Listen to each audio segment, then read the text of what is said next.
Okay, so today we're going to take a look at the Merriam-Webster dictionary website, and we're going to look at this weekly difficult vocab quiz that they do.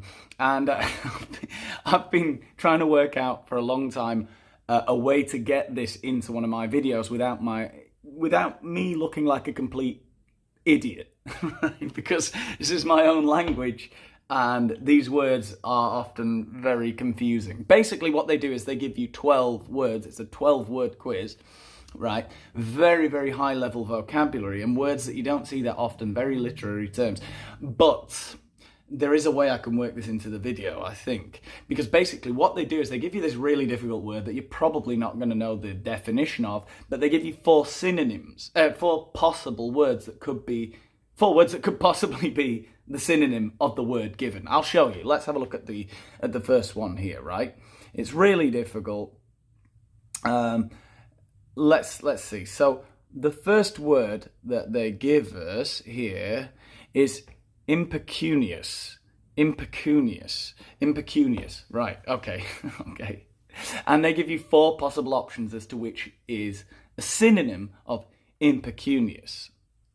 Right, so how can I work this into my video without myself looking like an idiot and without, making it impossible for the viewers? So I think what we're going to do is we're just going to put the definition of impecunious here on the right-hand side on wordreference.com. We're just going to put the definition up and work out which of those four that are there could be a synonym just by reading the definition of the word. I'm going to say before I look at the definition, I don't know exactly what this means, but impecunious kind of sounds to me like possibly of the four that we have there, fastidious, fail-safe, penniless, or prosperous. I think I have an idea, because impecunious, something about pecar in Spanish and in Latin languages. No, to commit a sin. To commit a sin is to fail, literally, or that's where the word comes from. So if it can't fail, it's fail-safe. It's impecunious. That's my complete rubbish theory, but let's have a look at the definition. Right. I've just realised we already have a word that means that. It's impeccable. No, it's absolutely brilliant.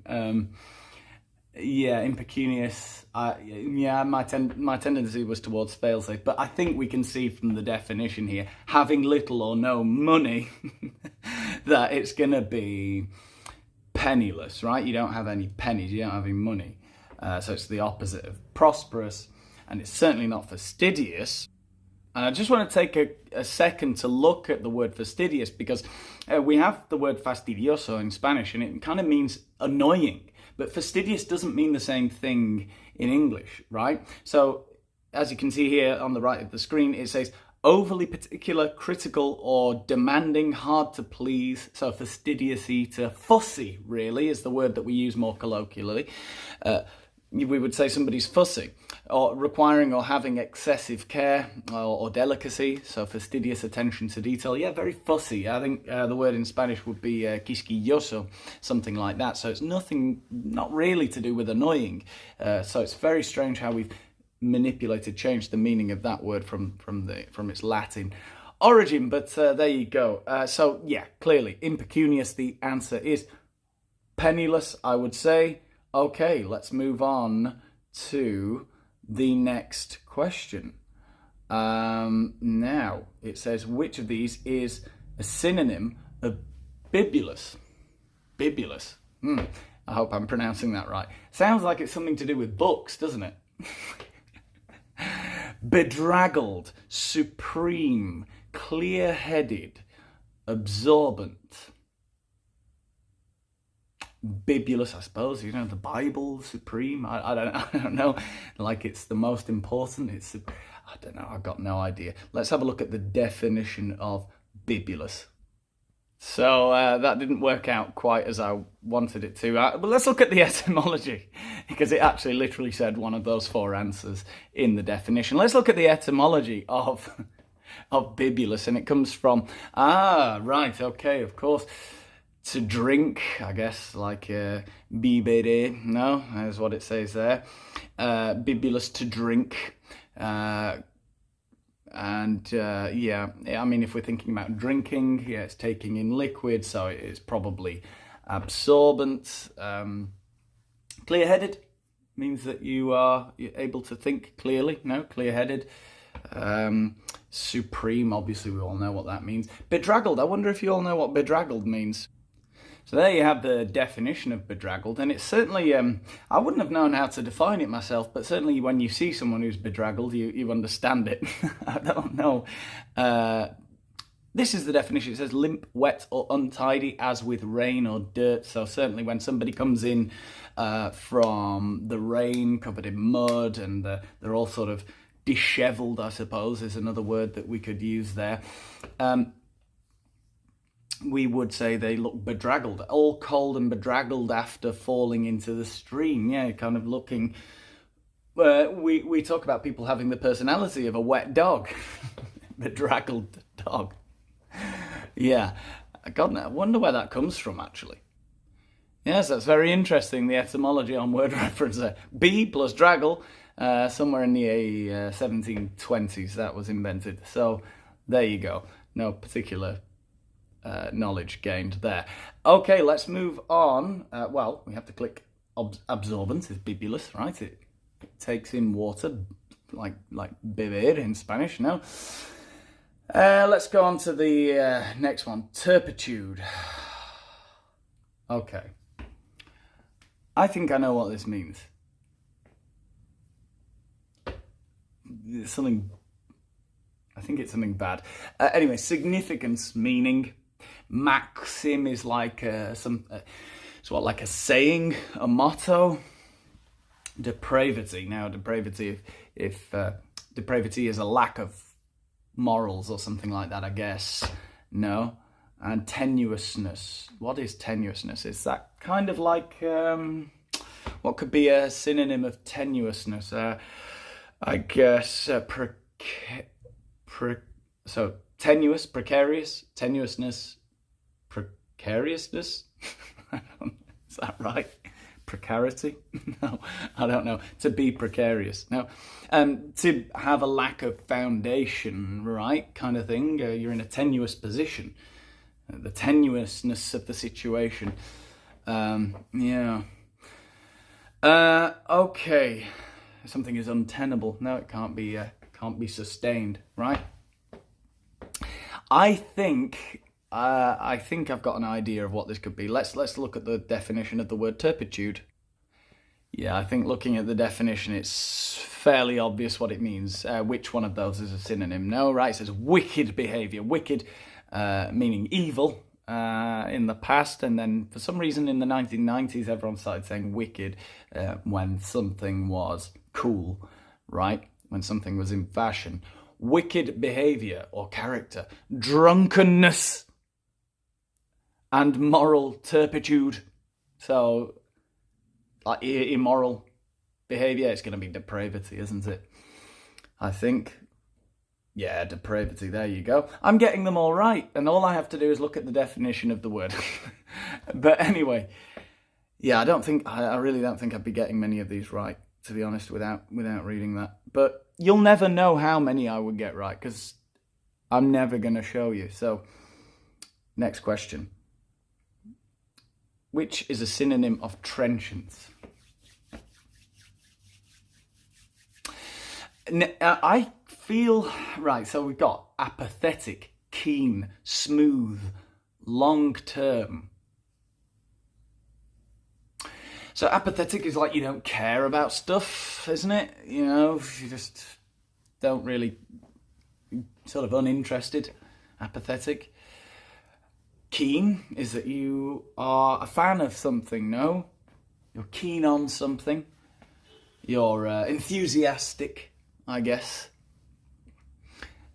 Smooth. Obviously, smooth is the opposite of rough in a physical, literal sense, but it is often used to talk about people's demeanour a lot of the time. No, you'd say that, oh, he's a pretty smooth guy. He's a smooth talker. Smooth operator. Long term, obviously not short term, it's long term. You've got short term memory, what you did 5 minutes ago, and long term memory, what you did years ago. So trenchant, you dig a trench. Now, we say in English that you dig something, meaning that you like it, you're enthusiastic about it. So I think it could be keen. Let's just check the definition though. And there you go. It's in the definition, the word keen. Sharp or keen as language or a person. Trenchant wit. Oh, right. So it doesn't mean keen in the sense of... I got it right by accident. Sharp or keen.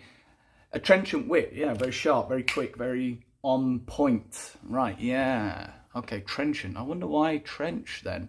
Strong, bold, energetic. A trenchant policy. Yeah, well, I guess, yeah, like an enthusiastic policy of reform. Clearly or sharply defined. Clear-cut. Distinct. Yeah, okay. I wonder what the etymology of that is. Incisive or keen language caustic. So it says Anglo-French, Old French, tranchant. Present participle of trancher. Middle English trancher. Yeah, it doesn't really help much, I don't think, unless you speak French. Can anybody clear that up in the comments? Anyway, the answer is keen. Funny, isn't it? Funny, isn't it, how words and language evolve? Isn't it funny? Isn't it interesting? Let's move on to the next question. And it says, which is a synonym of captious? Well, I don't know. Captious to capture? I don't know. I'm really not sure. Right, so coherent, making sense, right? Following logically. Hypercritical. Hypercritical is to, I suppose, if you criticize a lot. No. Adept. Fastidious. Adept, like you're an adept swimmer or something like that. No? You're good at something. Fastidious. Fastidious is an interesting word. It really is an interesting word, fastidious, because... did I mention this already? I'm forgetting, because in Spanish we have the word fastidioso, which means sort of like annoying, right? Something, or frustrating, no?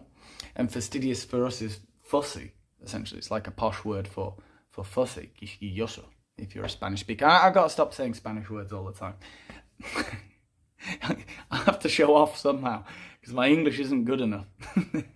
I am English, but my English isn't good enough. It's very embarrassing. Captious, what the hell does captious mean?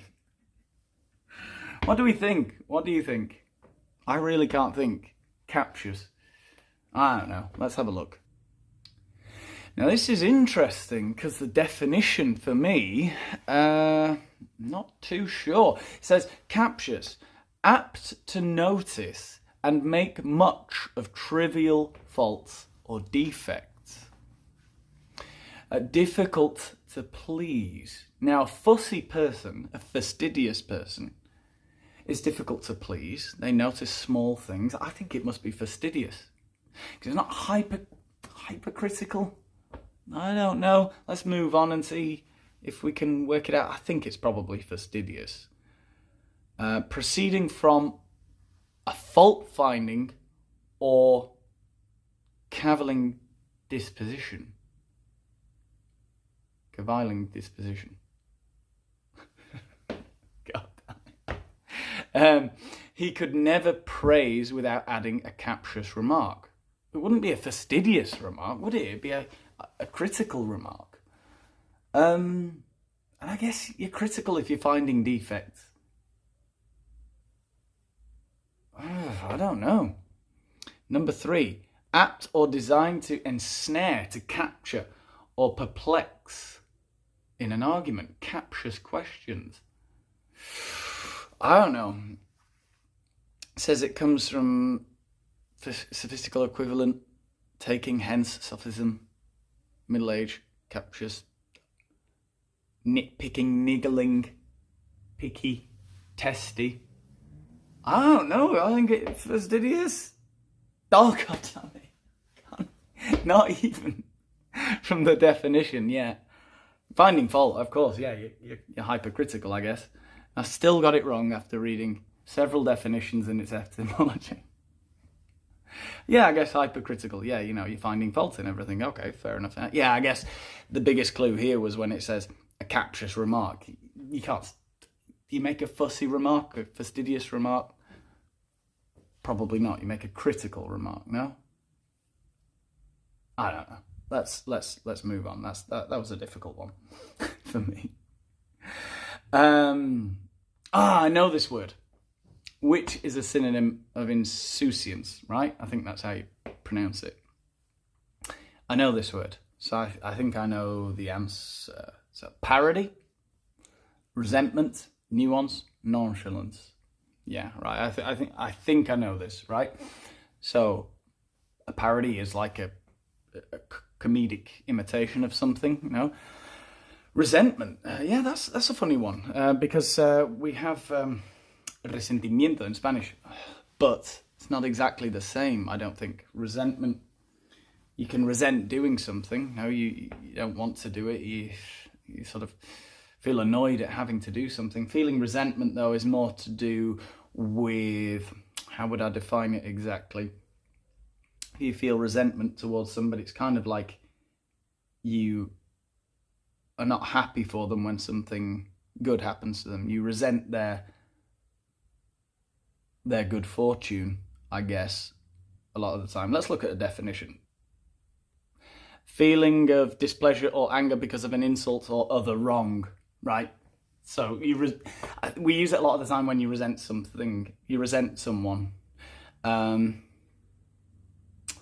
Yeah, the feeling of displeasure or indignation at some act, remark. Well, yeah, absolutely, I resent him saying that, of course. Regarded as causing insult or injury, indignation. Yeah, indignation, I guess, is a good synonym sort of thing. Feeling indignation, resentment. Yeah. I know how to use it, I just don't know how to describe it.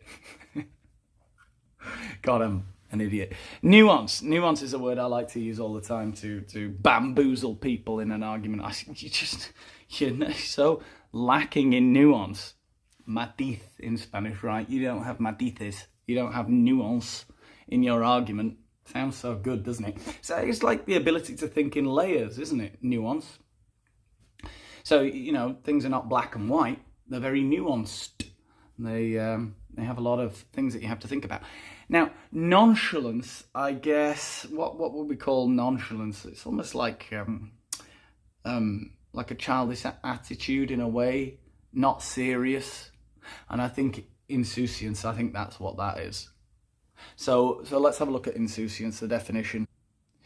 Yeah, it says free of concern or nonchalant is to be insouciant, right? So yeah, carefree, kind of like, we use it with children a lot. They're insouciant, you know, they're not nonchalant. They have a nonchalant attitude. They're carefree. They don't take things very seriously. Nothing's very heavy for them, you know. Yeah, so I think insouciance, nonchalance, definitely. Let's move on to the next word. How many have we done so far? We've only done 7, I know. Okay, this is number 7. Oh God, we're only halfway through this. My God.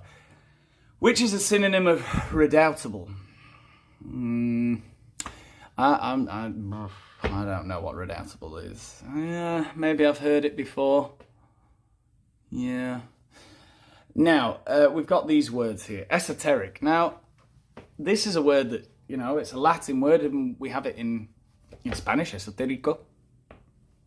And I think I always forget the exact meaning. It's like you have like a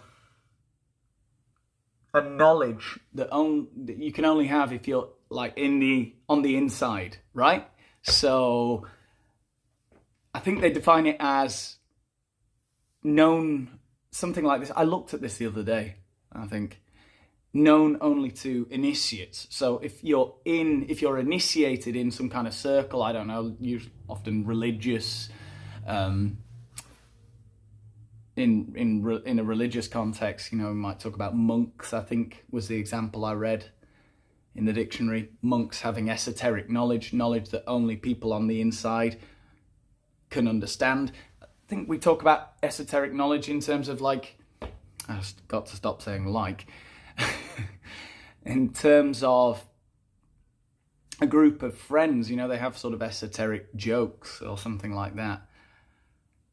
Anyway, formidable, very difficult, very challenging. We'll talk about a formidable opponent. Disinterested, not the same as uninterested. If you're disinterested, it means you don't have any vested interest. So obviously, a judge and a jury in a court case, you want them to be disinterested, right? They should not be gaining anything personally from the outcome of the case. Vacillating. Vacillating, it's not fixed, right? It's moving, but we use it in a figurative sense. I think it means like not certain. You're hesitating, you vacillate. In Spanish we say vacilar in that context, but we also use it in Spanish like to tease someone, you know. Oh, I'm going to give it to you. Oh, no, I'm not. Oh, el ratón vacilón.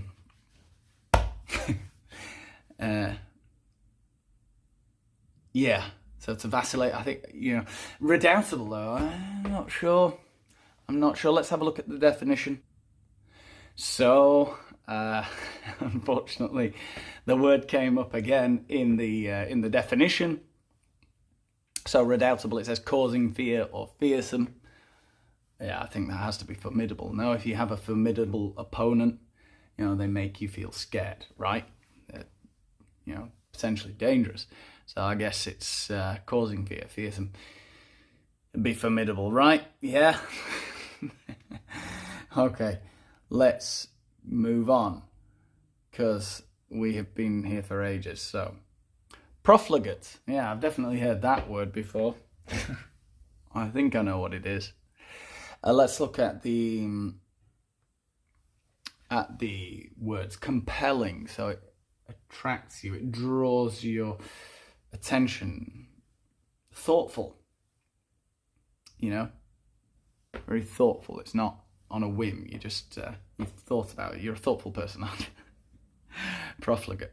Squandering. Now, squandering is a word that means like you're spending all your money, right? You squander it all on, you know, I don't know, you win the lottery and you squander it all on a luxury car, on a Ferrari or whatever. You squander your inheritance, you know, a lot of people talk about that. If you inherit some money from your parents and then you squandered it all. Pissed it up the wall on booze. Enigmatic. An enigma. Enigmatic. Yeah, enigmatic. It's an enigma is like a mystery, isn't it? So I guess like enigmatic, mysterious. Profligate. I feel it's something to do with like blowing money or something like that. I don't know. I'm tending towards squandering. I don't know. Let's find out. So yeah, it says profligate or profligate. Completely immoral or licentious. Spending or using up something unwisely. Yeah, squandering. Yeah, it's got to be squandering, I think. Yeah. Okay. Next question. And it says, what is the best definition of a funambulist? Well, it's, what is the ambulist? It's to do with moving, walking, no. Tightrope walker? A traveller? A singer in a choir? Promptness in response? Funambulist. I don't know. I would tend to think of something like moving, no? But I don't know. Funambulist, I've never heard that word. Definitely no idea. It's got to be something to do with movement, though, surely. Let's have a look at the definition. Well, there you go. A funambulist is a tightrope walker. Funambulus, rope dancer in Latin. There you go. Yeah, I guess so. That makes kind of sense. You know, ambulant is something that walks, that moves. So a tightrope walker is a funambulist. There you go. Wonderful. Next question. Which is a synonym of noisome? Clamorous? Harmful? Sanitary? Fragmentary? So I get... oh my god. So I guess clamorous, you would use that word to describe like a protest or something, no? They're claiming something, no? They want something, they're clamorous, they're angry. So noisome, coming from noise, could be clamorous. Yeah, that seems to make sense to me. Like rowdy, no? Making a lot of noise. Noisome. I think that's it. Clamorous. I don't know, we'll see. Harmful, causing damage. Maybe, don't think so. Sanitary, to do with health. Fragmentary, to do with smells.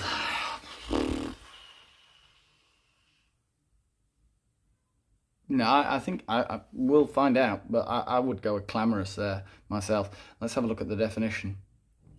Now, this is interesting. It says offensive or disgusting as an odour.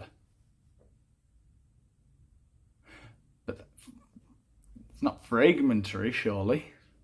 Fragmentary sounds nice. Fragment is nice. It comes from a flower or perfume. So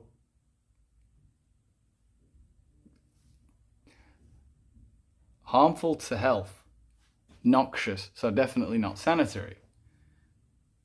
I guess harmful then, no? Yeah, well, yeah, it's harmful. It must be harmful, noisome. No? I should have known that. This is so embarrassing. Let's just move on. Discomfit. I guess people would think of discomfort. Discomfit.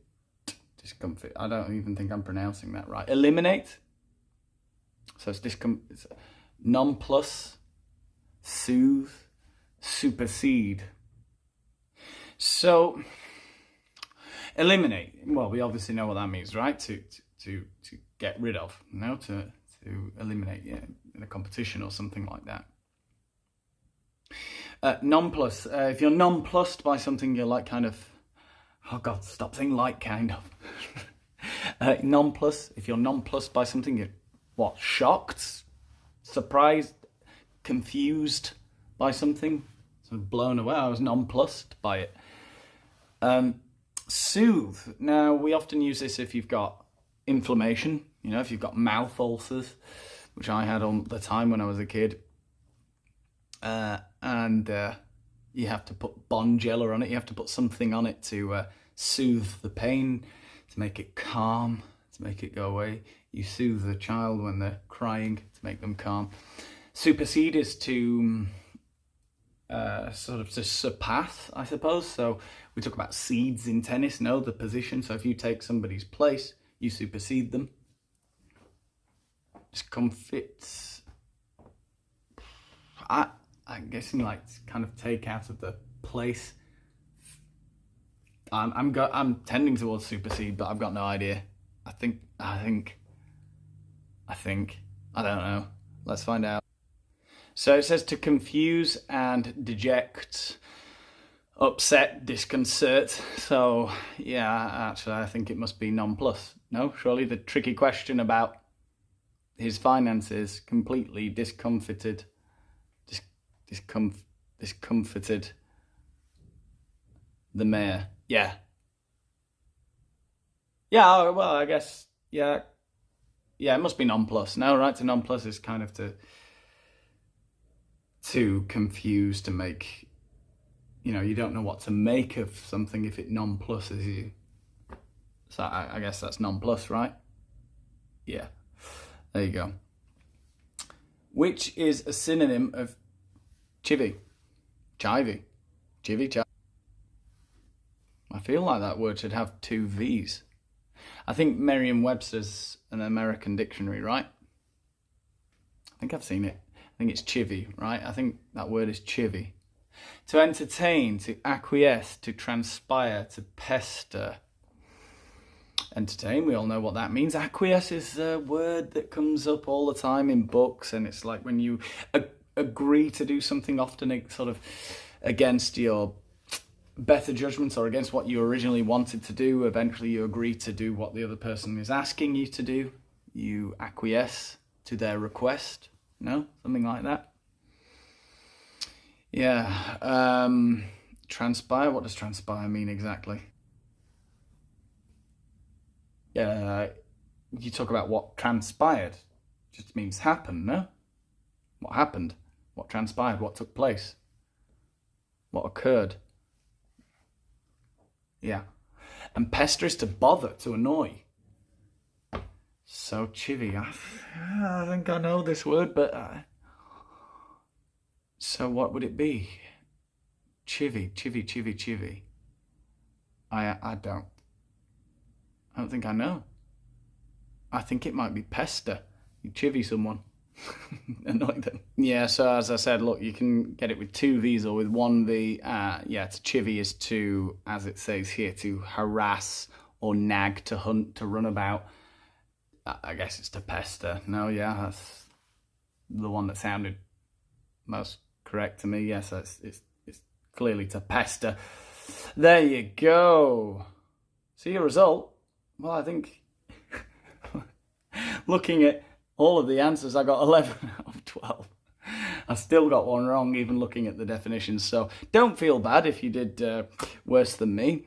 I hope nobody did better than me, though.